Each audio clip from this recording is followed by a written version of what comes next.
Make it 3. Going for the St. Louis now. Oh no! Son of a bitch. You get your 2? Yeah.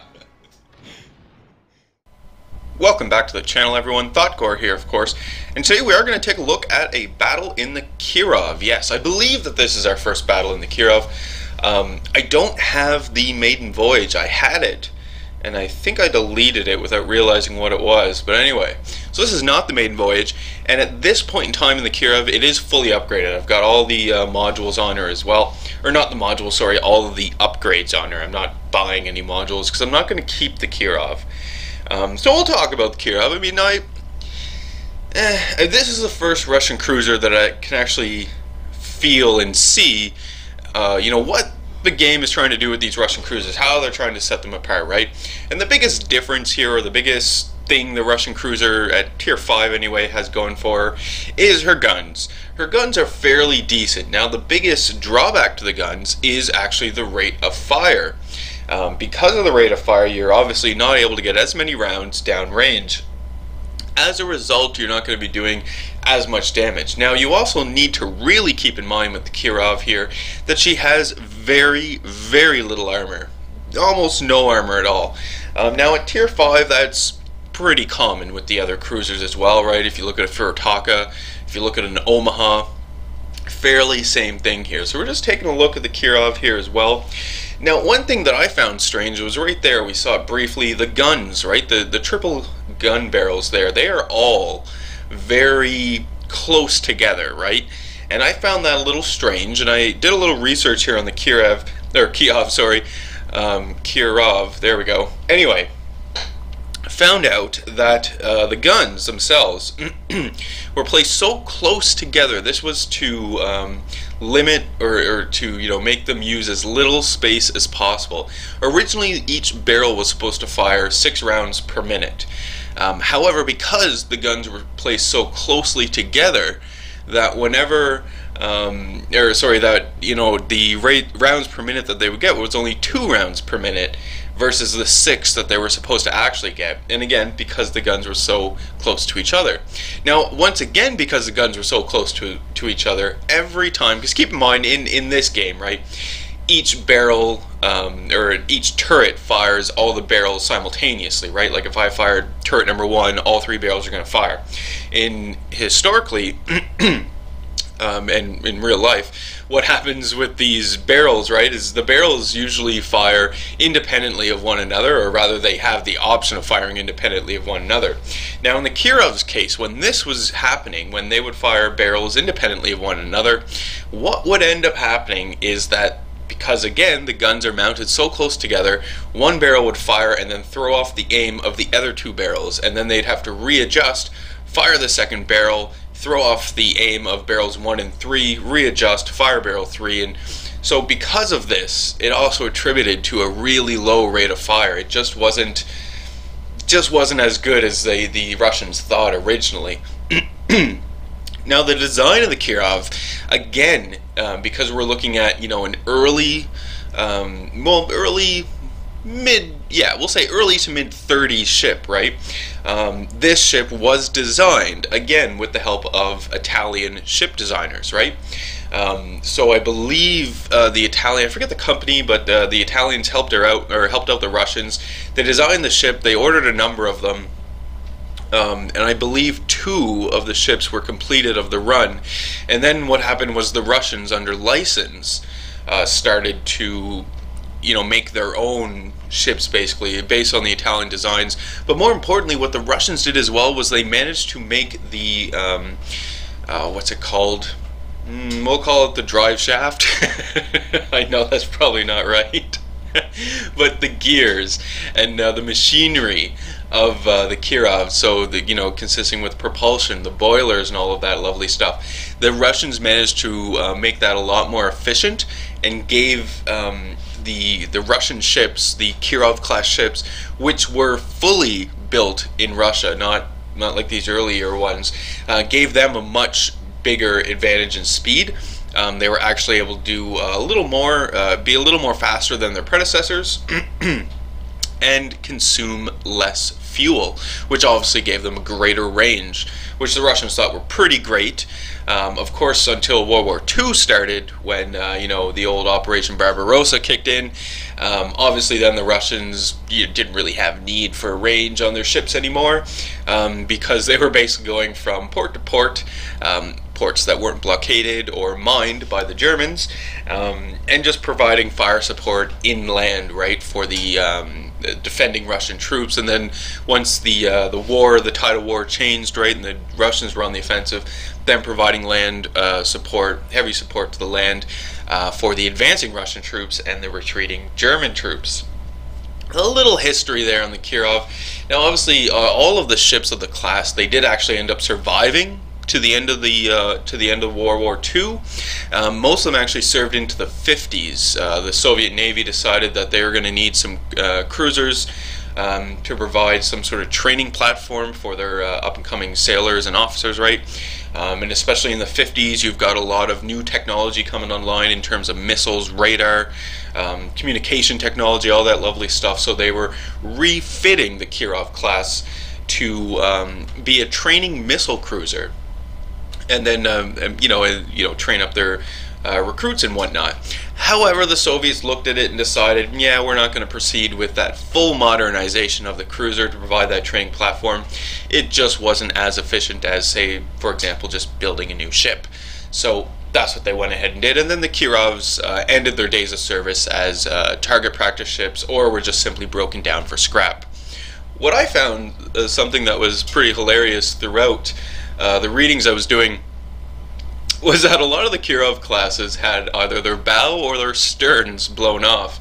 And they were blown off 9 times out of 10 from mines that the Germans had laid, which is pretty hilarious. There was one action with the Genvi, Russian destroyer, and a Kirov class cruiser, I forget the name.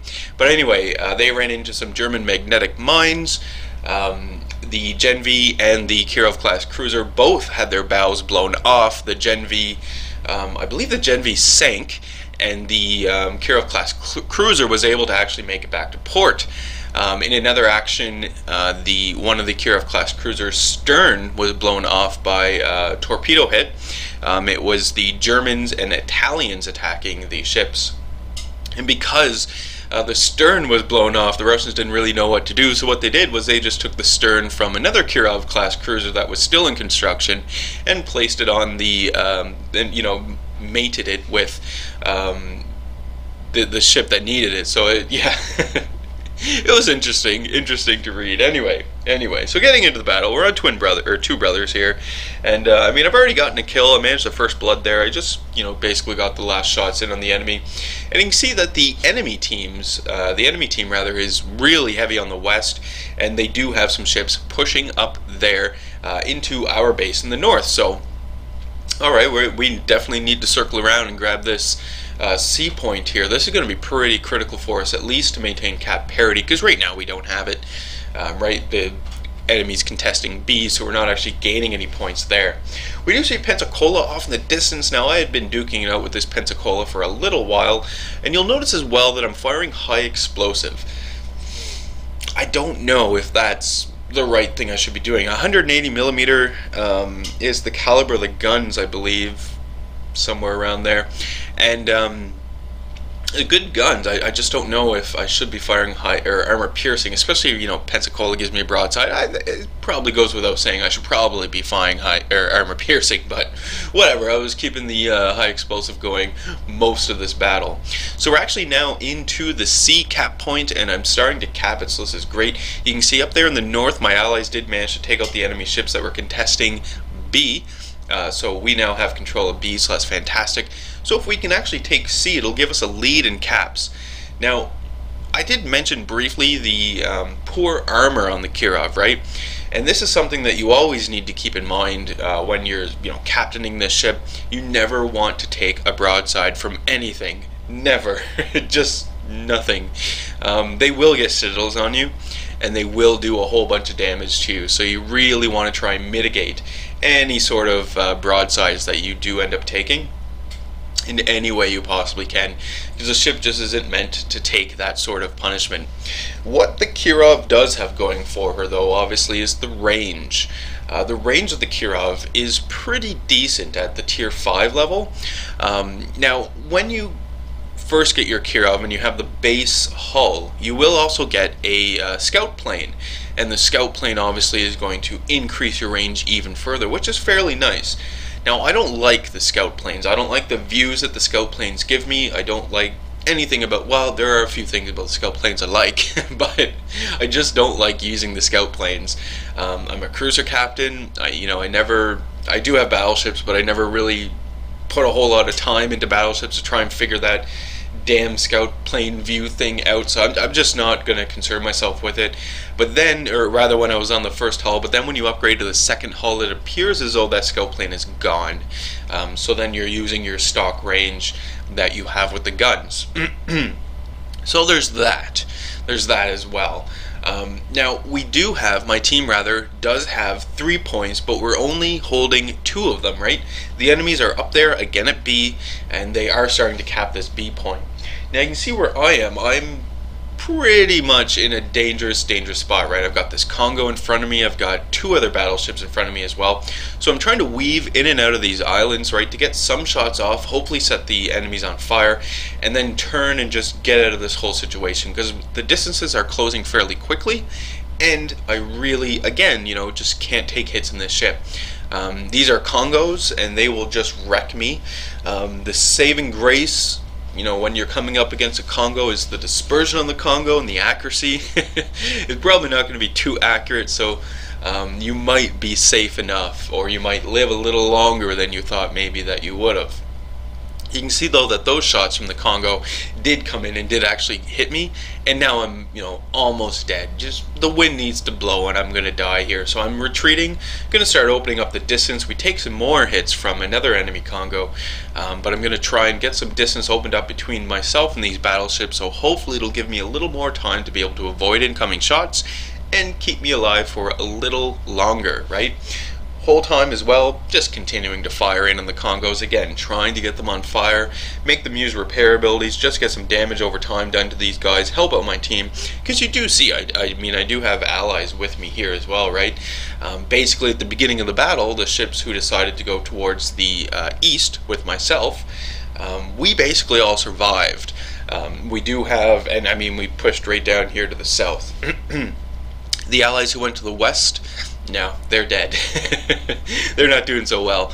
But you will notice that we did have 2 ships at B. Now we only have 1 because one of them died. But we do have some ally ships up there at B to help us out, right? To at least stall the enemy cap there, which is nice to have.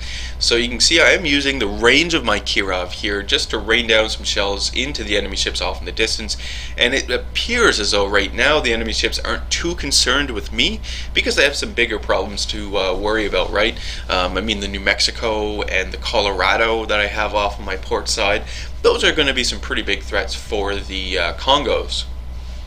Congo captains, though, they don't want to give up on me, right? We can see more shots coming in.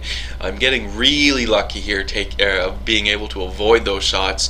And again, you can see what I was talking about in terms of the dispersion and the accuracy of the Congo, right? If you open up that distance, and this is true for most battleships, if you open up the distance with the battleship, actually it's true for all battleships, the greater distance you are away from them, right, the better chance you have of actually avoiding their shot, avoiding their incoming fire, meaning that the accuracy of the battleships, right, is going to degrade over distance, which is good to know. Now that's most battleships. I'm not going to say all, because the first thing that comes to mind is the Yamato, who has amazing accuracy at any range. But anyway, that's tier 10, I suppose. So we did manage to take down the Congo, which is fantastic. We do still have another enemy Congo, though, that we need to keep aware of. Now the enemies now have taken the B point right at the north, so they have it. with the amount of health that I have remaining, I wasn't willing to push over there to the A point. I didn't think that I would be able to survive over there at A. Instead, I'm going to make my way back over to the east and see about defending D. Now, someone in the chat told me to launch off those torpedoes, so I figured out, what the hell, why not, right? I do actually expect an enemy ship to be coming down this channel, so we're going to train our guns on the channel. I'm going to open up the distance between myself and this channel as well. The whole point here and the whole objective and hope is that I'm going to actually be able to put a few shots into any enemy ships here and then make my way over to D. So an enemy York pops up. Now this is going to be a big threat for me here. Enemy York puts shots into me. One more salvo from this guy and I'm gone. So I need to get one last salvo off before I die here. So shots are incoming from the York. I'm going to try and avoid those shots. Oh, that was close. That was close.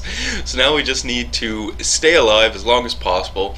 Turn in a little more, try and get some more shots. We can see another enemy ship pop up there. It's another enemy Pensacola, and then the York is returning shots. And there we go. I'm gone.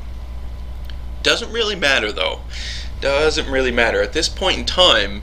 Right, my team is in an excellent position to actually win this.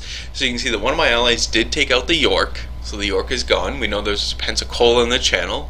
Taking a look around, we do see an enemy battleship on the west side, but that enemy ship over there in the west is pretty much out of position, right? Not really going to be able to contest the C point or the D point that we have. So that's pretty great. We do have an allied ship who's heading over to the west side, right? Sort of eyeing down that A point, seeing what could be done there.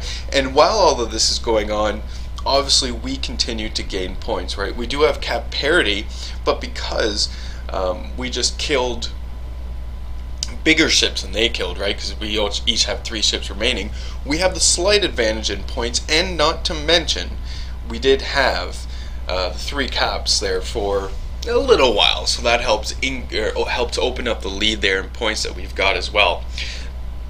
So just continuing to take a look around, we can see Tier 6 Russian cruisers. So we're actually going to take a look at the Tier 6 Russian cruiser here. Looks interesting. I mean, I'm excited enough to just get out of the Kirov. Not that, I mean, the Kirov isn't as bad as maybe I'm making it sound. To put it in perspective, I would take a Kirov over an Omaha any day of the week. I just never enjoyed the Omaha or the Phoenix, and I know a lot of people really like those ships. I don't. I've never been able to deal with them, and I just didn't enjoy them at all. But anyway, sorry, I got a text message there. Didn't enjoy them at all. But at Tier 5, yeah, I do actually enjoy the Kirov. It's a decent ship to take out. Is it my favorite Tier 5 cruiser? No! I would still have to say that my Marblehead, coincidentally, based off the Omaha design, is still probably my favorite cruiser at Tier 5. But at the very least, I'm enjoying it more than I thought I would. I didn't think I would enjoy it that much, but it's definitely more enjoyable for me anyway to play a Kirov than it would be, say, to take out my Gen V again, for example. Anyway, battle is over. We have won. Fantastic. And victory is ours, right? So I did manage a few kills. We got the first blood. Basically, I got all my points from the assisted base capture and the base capture. You can see I finished 3rd overall, which isn't too bad considering I died. We did a bit of damage here to the enemy ships, which, again, not too bad. And I walk away with money and experience, because now, obviously, I'm trying to save up for my Tier 6 Russian cruiser. So fantastic. So that is today's video. I do thank you guys very much for sticking around, watching it through. Remember to leave any comments you may have for me in the video comment section below. Love reading those and responding back to them. Hit the old like button if you did like today's video. Hit subscribe if you're not a subscriber. And as always, I do hope you enjoy the rest of your day.